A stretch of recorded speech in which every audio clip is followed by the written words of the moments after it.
Assalamualaikum warahmatullahi taala wabarakatuh. Gimana teman-teman keadaannya? Mudah-mudahan dalam keadaan sehat walafiat, nggak kekurangan suatu apapun, dan mudah-mudahan gampang rezekinya dipermudah segala urusannya. Amin amin ya robbal alamin.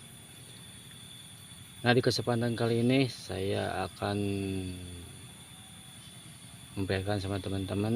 Nah, di sini teman-teman ini udah tanaman timun ini udah 8 kali panen teman-teman, 8 kali panen dengan perkiraan setiap kali panennya itu ya apa namanya eh, berbeda-beda teman-teman, cuma nggak jauh perbedaannya itu antara yang pertama itu panennya itu sekitar 25 kilo, dan yang keduanya antara 40 sampai 45. Dan kemarin teman-teman itu umur yang kedua kali panennya itu 45, ya sampai ke 7 kali panennya itu sama. Yang ke-8 sekarang teman-teman, yang ke-8 kali panennya ini berumur kurang lebih ini 50 hari teman-teman, 50 hari. Alhamdulillah dipanennya tiap hari, soalnya musim hujan teman-teman. Kalau musim hujan itu cepat perkembangan timunnya teman-teman, cepat sekali besarnya timunnya teman-teman. Dan di sini juga udah dikasih pupuk yang ketiga kalinya teman-teman. Nah, yang ketiga kalinya pakai pupuk sama kasial teman-teman. Nah, ini kemarin dikasih pupuknya teman-teman. Maaf itu nggak bisa divideokan teman-teman, soalnya ribet teman-teman, sama kerja sama harus ngatur-ngatur video teman-teman, makanya nggak keburu, nggak bisa memperlihatkan sama teman-teman pas lagi ngasih pupuknya gitu teman-teman.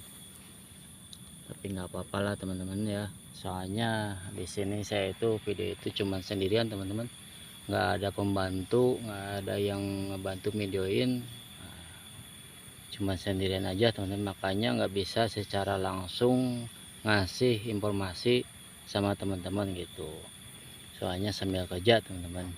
Alhamdulillah juga timunnya itu sangat banyak sekali teman-teman, sangat banyak sekali.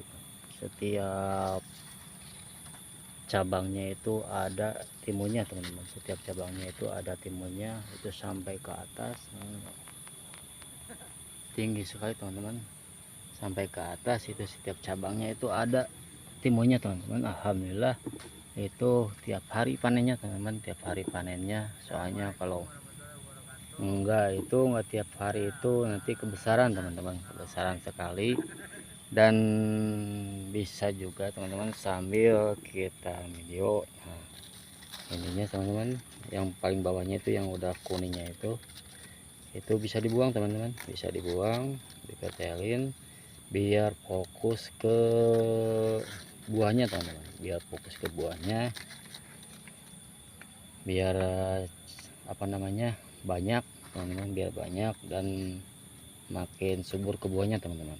Itu bisa dipetelin, bisa dibuang daun udah keringnya teman-teman, soalnya daun yang udah keringnya itu udah kuningnya itu, yang paling bawahnya itu udah nggak bermanfaat lagi teman-teman, itu menghabiskan makanan untuk si timunnya, makanya kita petelin aja teman-teman, bisa dipotong teman-teman, cuman jangan sampai ke atas teman-teman, jangan sampai ke atas.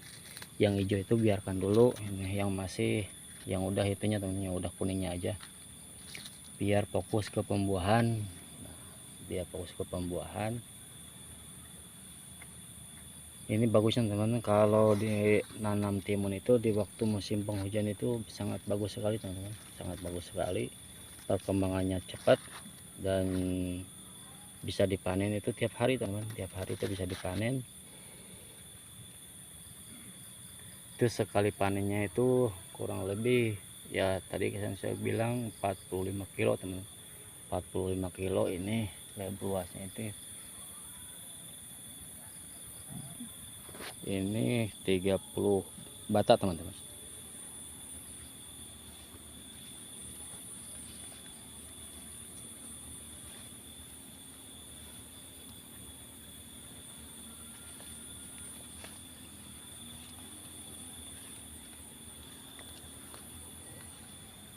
Nah sambil video kita buangin aja tuh sama itunya teman-teman, sama apa namanya, rumput liarnya teman-teman, rumput liarnya biar nggak mengganggu ke tanaman timun teman-teman, biar nggak mengganggu ke tanaman timun. Bersih, kalau bersih itu kan enak teman-teman.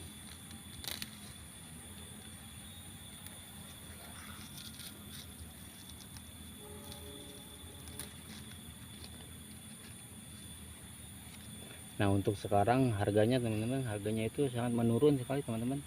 Ada di sekitaran sekarang itu, mana itu ngejual itu 3.000 teman-teman, 3.000. Kalau di pasar yang sebelahnya itu beda lagi sampai 2.500 teman-teman.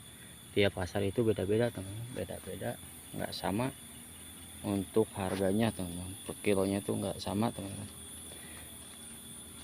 Kalau untuk cabai sekarang masih bertahan di 80.000 teman-teman, 70 80 dari petaninya. Kalau dari timun dari petaninya itu 3.000 sampai antara 2.500 sampai 3.000.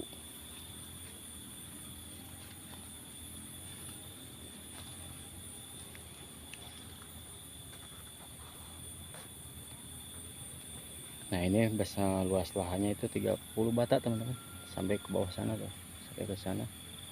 Tapi hasilnya lumayan teman-teman. Ini kalau nggak dipanen tiap hari itu terlalu besar teman-teman, terlalu besar. Makanya lebih baik dipanennya tiap hari aja teman-teman. Soalnya nggak laku di pasaran kalau terlalu besar, nggak enak itunya, rasanya juga nggak enak teman-teman.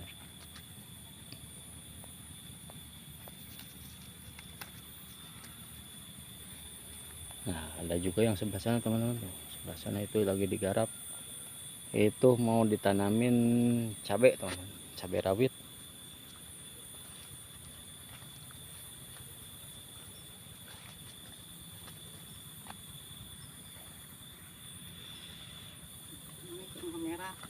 Kali mana Ceyos?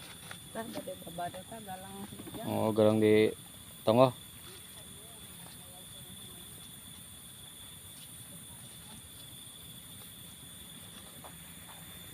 Dan ini meskipun udah dipanen 8 kali teman-teman, coba lihat, oh, masih bagus-bagus buahnya teman-teman. Timunnya itu masih bagus, masih layak dijual di pasaran. Oh, sampai ke ujungnya itu masih ada teman timunnya. Bakal calon timunnya itu banyak sekali, tiap senggehnya itu ada, tiap itunya ada teman-teman. Ya, alhamdulillah pas lihat-lihat juga teman-teman nggak ada hama kayak hama ulat. Ulat itu alhamdulillah nggak ada kayak ulat. Terus sama hama yang satu lagi yang terbang itu secantal kalau di sini disebutnya, alhamdulillah nggak ada teman-teman. Nggak terlalu banyak, emang nggak ada teman-teman. Saya lihat-lihat itu nggak ada, aman dari hama. Makanya sangat subur sekali tanaman timun kali ini teman-teman, alhamdulillah sangat bagus sekali. Masih bisa dipanen insya Allah sampai, biasanya ini maksimalnya itu sampai 18 kali panen, 16 kali panen teman-teman maksimalnya. Tapi nggak tahu berapa, bisa berapa kali di sini. Ya mudah-mudahan lebih dari yang saya tadi bilang teman-teman, lebih dari segitu.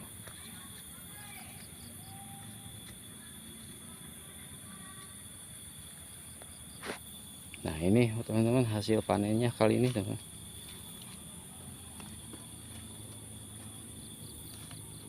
Nah hasil panennya kali ini segini teman-teman. Ini antara bobotnya itu karung gini itu ada mungkin 30 sampai 40 kilo teman-teman. Namanya timun itu kan berat teman-teman. Oh, sampai ke sini, dari sini sampai ke sini teman-teman.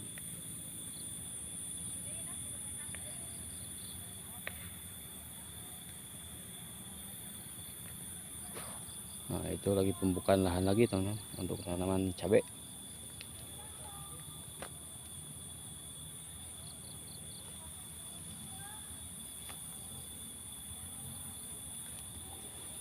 Iya, ada yang nanyain, saya lupa. Ada yang nanyain juga, Bang, untuk hama, pencegah hama ulat itu apa? Di video yang lalu saya udah sama teman-teman itu sudah ngasih tahu, teman-teman udah ngasih tahu itu untuk hama, obat untuk hama ulatnya teman-teman.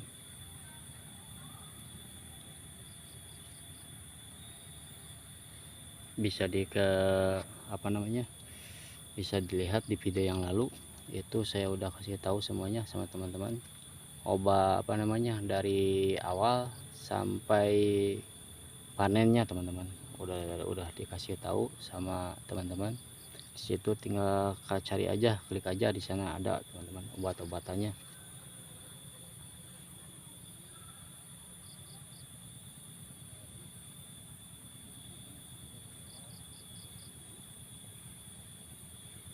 Nah, rencananya ini kalau udah habis nanam timun yang ini, rencananya itu mau ditanamin terong teman-teman, mau ditanamin terong jenis sibohai teman-teman, jenis sibohai, mereknya itu terong lalapan ST. Nah, di sana itu ada teman-teman.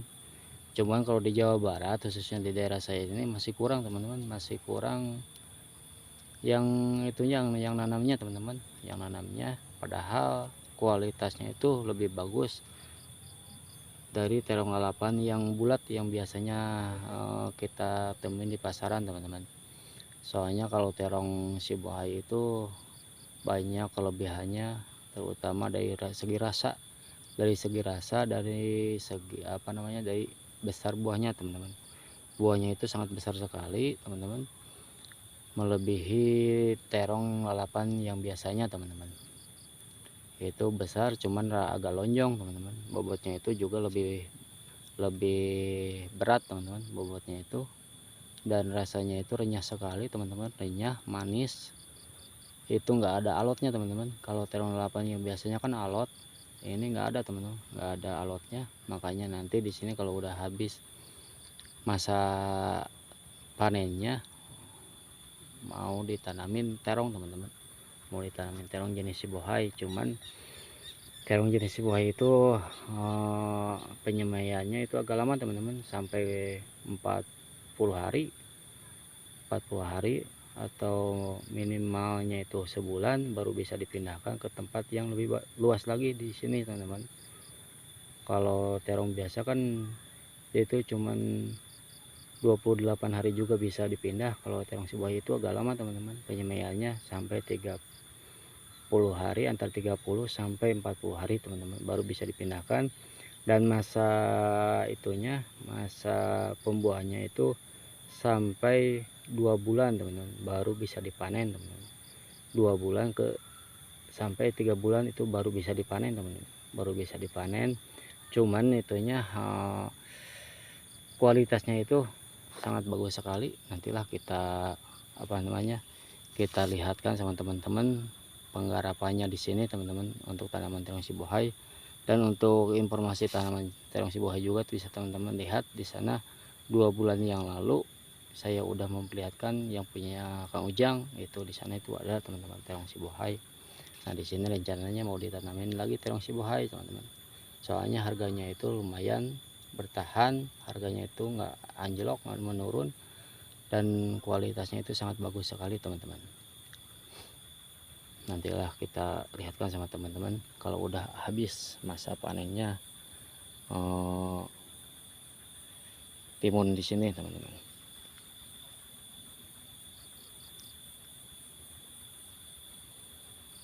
Dan ada juga yang nanyain teman-teman,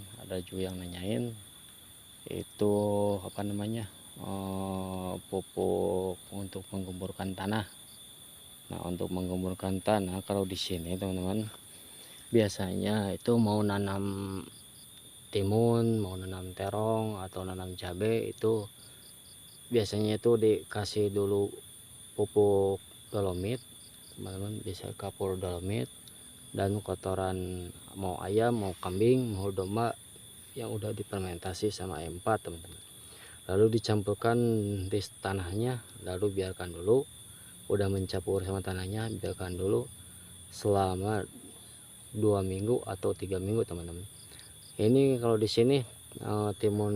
Nah, untuk kalau di sini yang ditanamin timun ini, di sini itu udah 3 bulan teman-teman, udah 3 bulan. Soalnya waktu itu hujannya itu masih jarang banget teman-teman, nggak ada hujan. Masih kemarau teman-teman, baru 2 kali hujan teman-teman.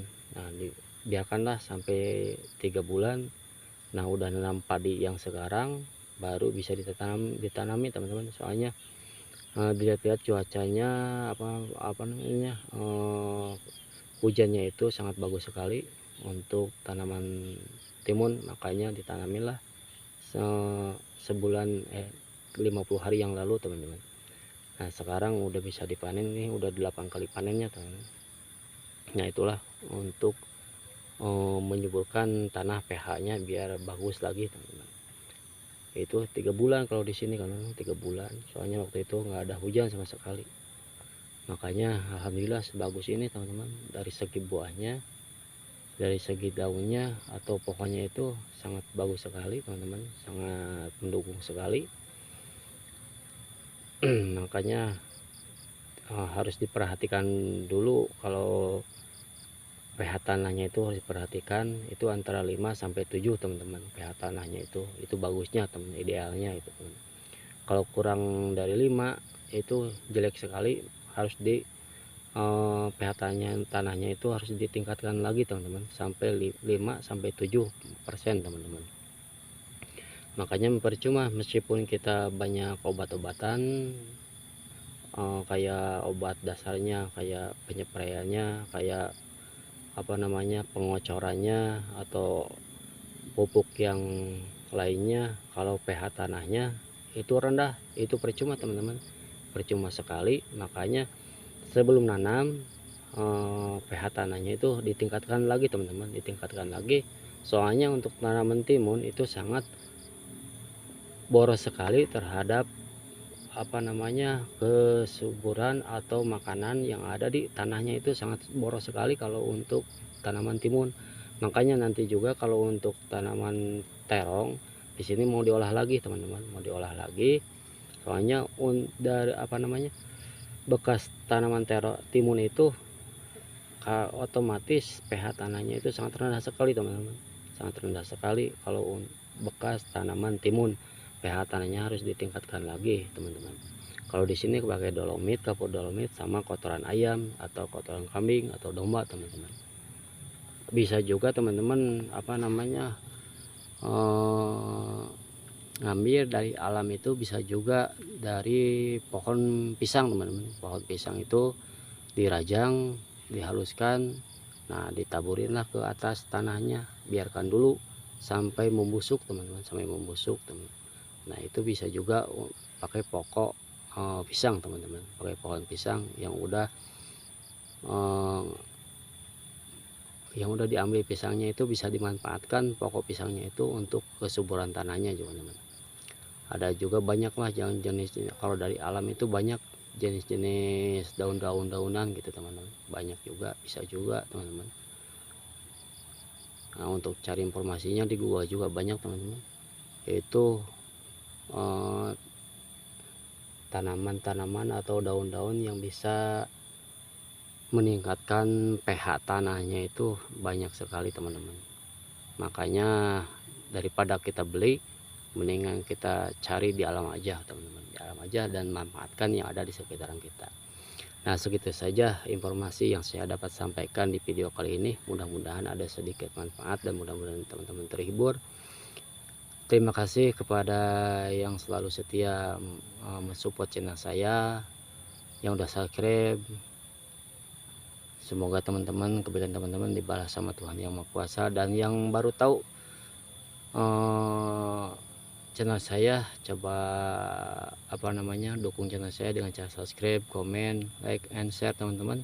Dan jangan lupa notifikasinya dipijit biar tahu saya kalau saya udah upload video. Tanpa teman-teman di sini saya bukan apa-apa, tanpa teman-teman juga, tanpa dukungan teman-teman juga, mungkin saya nggak ada apa-apanya teman-teman. Makanya saya mohon dukungannya dari teman-teman biar channel saya lebih berkembang lagi. Terima kasih. Bila ada kata ucapan tingkah laku yang kurang berkenan di hati teman-teman, saya minta maaf yang sebesar-besarnya. Di sini saya cuma menghibur teman-teman dan memperlihatkan yang ada di desa, di sekitaran desa saya ini. Terima kasih. Wassalamualaikum warahmatullahi taala wabarakatuh. Sehat selalu teman-teman. Mantap.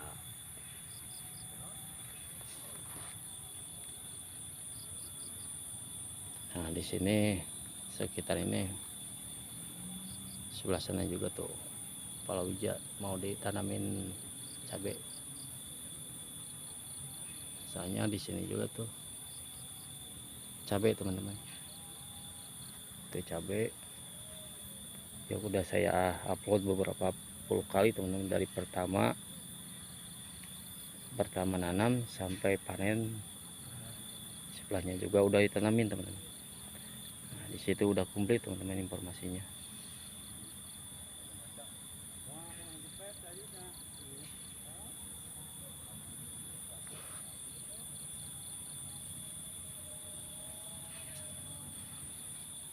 Ya, kalau pH tanahnya bagus, lihat teman-teman, sampai ke atasnya subur sekali dan banyak buahnya tuh.